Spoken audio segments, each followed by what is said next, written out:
when every second counts in the emergency room, providing immediate access to your medical. Because Rob has trouble remembering all his medications. Because I'm in love with my kids' kids. Because now I'm looking out for both of them. Because I have diabetes, but it doesn't have me. Because I spend my life in the ER trying to save yours. There is no credible cause for concern about implanting these tiny microchips under your skin. There's been over 10 million pets in 15 years that have had this microchip without any problems.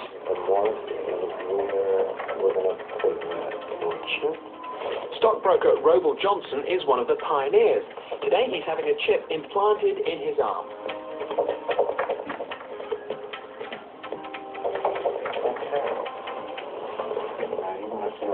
Pressure.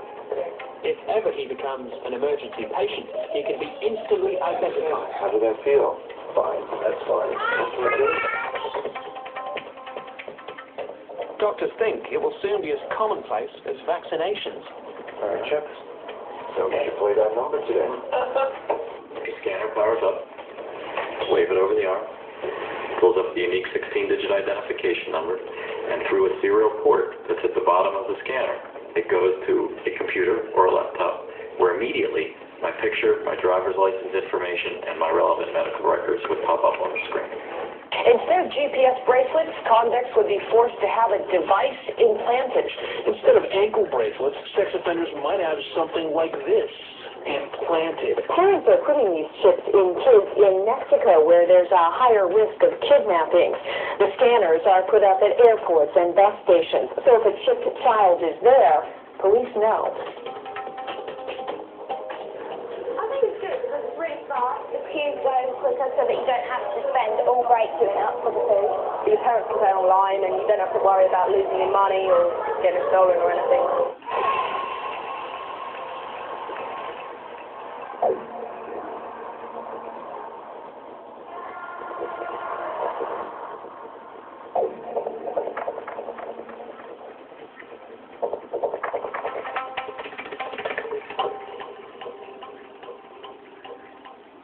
The latest technology for identifying people at the point of sale, for identifying people when they make purchases, is actually the implantable chip that you can actually embed directly into human flesh. It's a tiny glass capsule about the size of a grain of rice. It contains an RFID computer chip. I think that within 20 years when you get born, you will get a chip.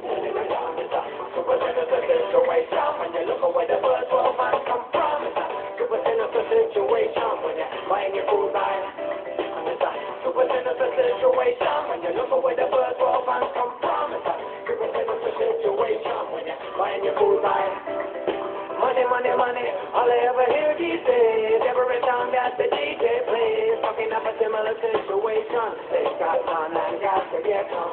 Gotta have more than the last day for. Gotta have more than the man next door. Every day I gotta make some more, some more, some more. Well, give me a break, yeah. Let me take some time out. Gotta break my mind down before I lose my life. Give me a break, yeah. Let me take some time out.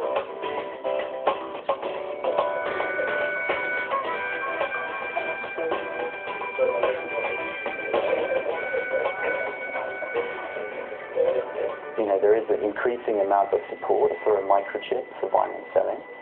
Some people are kind of saying that people are going to be forced to take it, but I think eventually people will be keying up themselves and taking it. I would not have a problem at all if they wanted to put a microchip in, either help out with any kind of medical security, anything. I'd be fine with it. I saw my thing about money and banking. I hope in the future I can take one in my right hand. I think it's very cool, actually. It's a cool concept. If I was to have a microchip which would benefit me on a personal level, I wouldn't have any problems with the ramifications. Like, for instance, if I had a microchip which would allow me discounts, say, on like toll roads or purely financial reasons, which was exclusive to that, then I'd have no problem. I got chipped.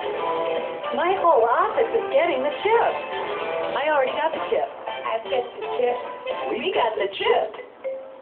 The points that are most being used to sell the implantable microchip to people are causing a lot of fear and paranoia amongst conspiracy theorists. Fears like giving the government too much control. They're trying to bring in the RF chips as a form of control to all of us human beings. If you don't do as you're told, if you don't conform to the authority, you don't conform to controls, you will have your chip turned off and you will not have anything. And if they turn that off, you can't go into shops, you won't be able to get into the doors, all electronically. The idea of having one as a thin edge of a wedge as a way of social control and monitoring, I think that's very, very dangerous. When I read the book with Barry Smith, it brought up for me the significance of the Antichrist and controlling of people. That's what it brought up. Second, yeah, the Antichrist. You see these fictional movies and you see their implants and it controls you. First, we take a gloomy, dissatisfied woman. We locate her brain.